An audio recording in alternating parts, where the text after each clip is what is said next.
여러분 안녕하십니까? 내일부터 전기요금과 가스요금이 오릅니다. 한전과 가스공사가 적자를 더 이상 감당할 수 없다고 정부가 판단한 겁니다. 4인 가족 기준으로 각 가정당 전기요금은 매달 약 3,000원, 가스요금은 약 4,400원 정도 더 내야 할 것으로 보입니다. 먼저 박진중 기자입니다. 전기요금은 당장 내일부터 킬로와트 시당 8원이 오릅니다. 4인 가족을 기준으로 가정마다 매달 평균 약 3,000원을 더 내게 되는 겁니다.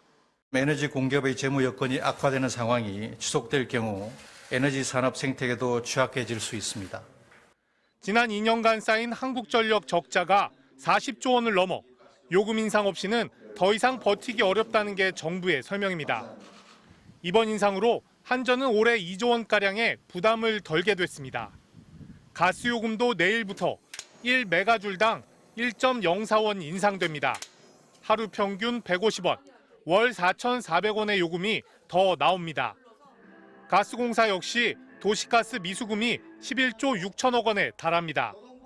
전기, 가스요금 동시 인상으로 각 가정이 매달 내야 하는 공공요금은 평균 약 7,400원 정도 늘어납니다.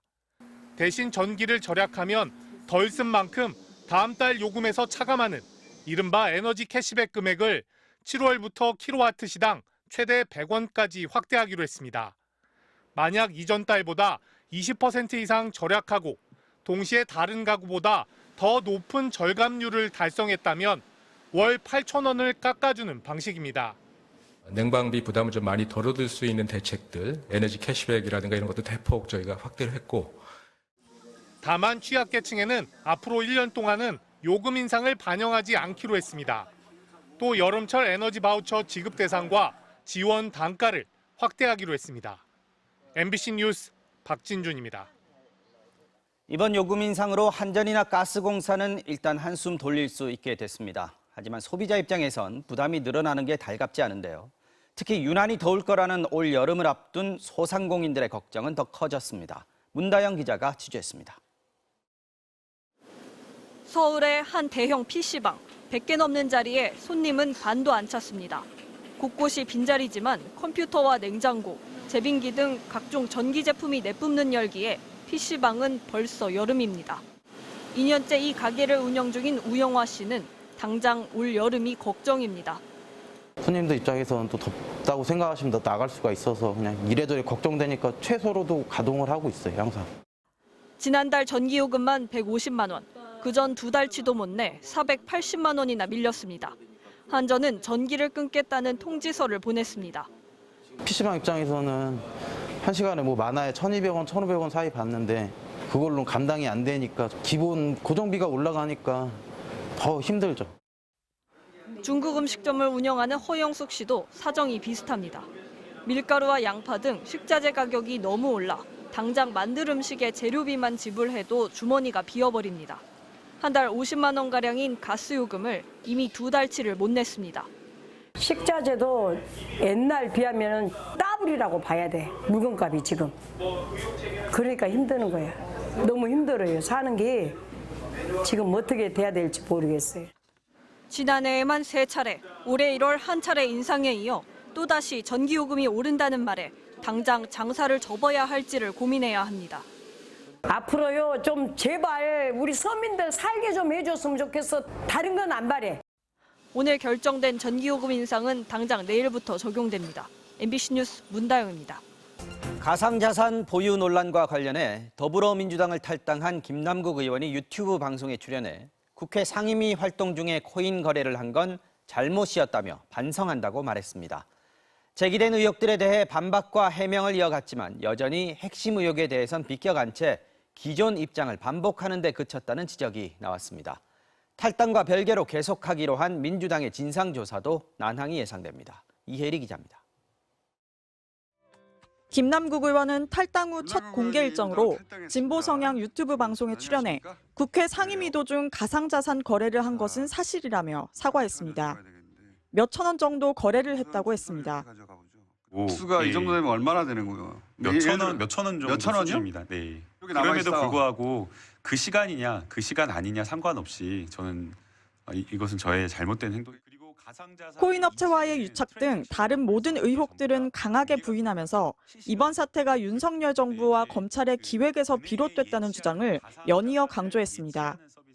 결국에는 지금 윤석열 정부가 하고 있는 여러 가지 실정들을 전부 다 이 이슈로 덮어버리기 위해서 의도적으로 민주당은 김 의원의 탈당과 무관하게 조사를 계속하겠다는 방침이라고 했습니다. 진상조사단이 조사를 멈춰서는 안 된다.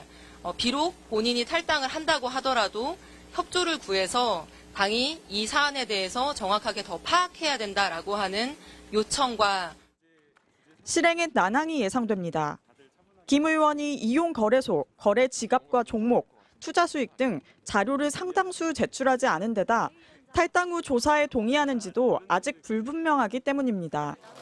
당 진상조사단 관계자는 김 의원에 대해 협조하려는 사람이 유튜브 방송에 나가 발언을 하느냐며 협조하려는 태도가 아니라고 불쾌감을 드러냈습니다. 국민의힘은 김 의원의 코인 투자 의혹을 코인 게이트로 명명한 뒤 진상조사단을 가동해 민주당 의원 전체를 겨냥하고 있습니다. 김남국 의원에 대해서만 하는 것은 아니라고 저는 그렇게 알고 있고 그렇게 앞으로 운영을 하려고 하고 있습니다.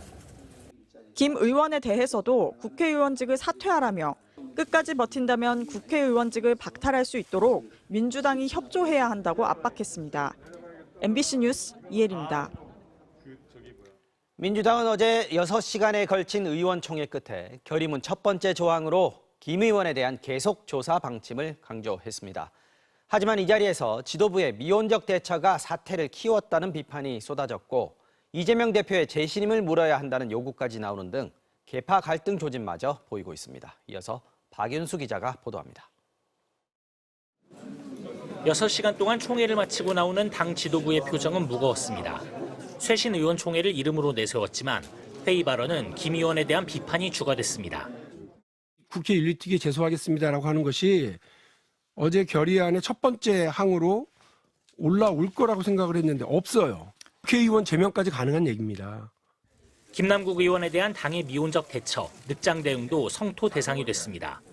민주당 지도부는 김 의원의 코인 투기 의혹이 계속 불거지고 닷새가 지나서야 첫 번째 조치를 내놨습니다. 당대표의 윤리감찰 지시는 김 의원이 법사위 회의 중 코인을 거래했다는 의혹 이후에 나왔습니다. 일부의 최고위원들마저도 나서가지고 김남국 의원은 아주 가난한 사람이 깨끗한 사람이 이런 얘기들을 했지 않습니까? 네. 30명 넘는 의원들이 마이크를 잡고 3년 만에 처음 발언하는 의원들도 나올 만큼 엄중한 위기의식이 퍼지는 속에 이재명 책임론도 등장했습니다. 비공개 의총에서 친이낙연계 서른 의원은 이 대표의 사퇴를 직접 언급했고 또 다른 초선 의원은 이 대표가 재신임을 받아야 한다고 주장했습니다. 지도부 회의에서는 이 대표의 면전에서 민주당의 모습이 내로남불이라는 발언도 나왔습니다. 위선과 선민의식만 남아있는 정당이 아닌지 자성해 봐야 한다고 생각합니다. 반면 친이재명계 의원들은 이 대표 재신임을 주장한 의원들을 향해 그동안 무슨 일을 했다고 그런 말씀을 하시느냐고 맞받거나 정부 여당과 잘 싸우는 의원들이 한 명씩 사라지면 누가 당을 위해 싸우겠느냐고 했습니다. 전당대회 돈봉투 의혹으로 2명의 탈당 사태를 맞았던 민주당에 또 한 명의 탈당과 후폭풍이 그동안 잠잠했던 계파 갈등을 불러오고 있습니다. MBC 뉴스 박윤수입니다. 정치권에선 김남국뿐이겠느냐, 이참에 국회의원들이 가진 가상자산 전수조사해보자는 의견이 나오고 있습니다. 여야 모두 좋다 해보자고는 하는데 당장은 의원들 스스로의 신고에 맡길 수밖에 없는 상황입니다. 재산 공개 대상에 가상자산을 포함시키는 법안을 조속히 처리하자 여야가 뜻을 모은 건 아직은 여기까지입니다. 구민지 기자입니다. 국민의힘은 민주당이 김남국 의원을 봐주고 있다고 주장하면서 김 의원이 이재명 대표의 최측근이라는 점을 부각했습니다.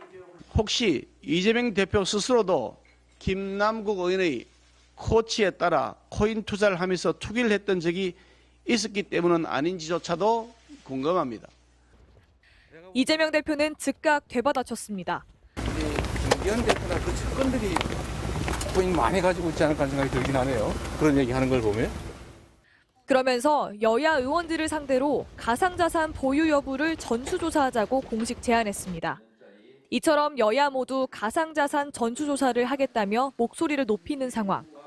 국민의힘은 태영호 최고위원의 사태로 치러지는 보궐선거부터 후보자가 가상자산을 가졌는지를 보겠다고 밝히면서도 당장 의원 전체를 조사하는 데는 한 발 물러서 있는 분위기입니다.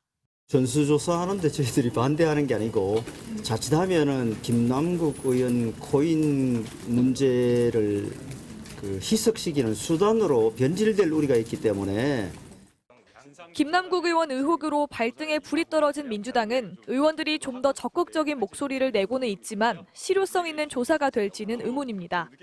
부동산 같은 자산과 달리 가상화폐는 추적이 어려운 지갑에 넣을 수 있어 본인 스스로의 솔직한 신고가 관건입니다. 가상 자산을 메타마스크 같이 국내 거래소 외부에 있는 지갑에 보유하면 누가 얼마만큼 보유했는지 파악할 방법이 사실상 전혀 없습니다. 국회를 바라보는 시민들은 투명성을 가장 먼저 요구하고 있습니다. 재산 공개를 하기 싫으면은 다 그냥 가상화폐로 돌려버리면은 다 은닉할 수 있는 거기 때문에 공개를 하는 게 당연하다고 생각합니다. 아무래도 많은 수의 가상화폐를 가지고 있다는 사실 자체는 좀 국민들은 반감을 가지지 않을까라고 생각을 합니다. 여야는 일단 가상자산을 공직자의 재산 공개 대상에 포함시키는 법안을 조속히 통과시키겠다는 데까지만 의견 일치를 봤습니다. MBC 뉴스 구민지입니다.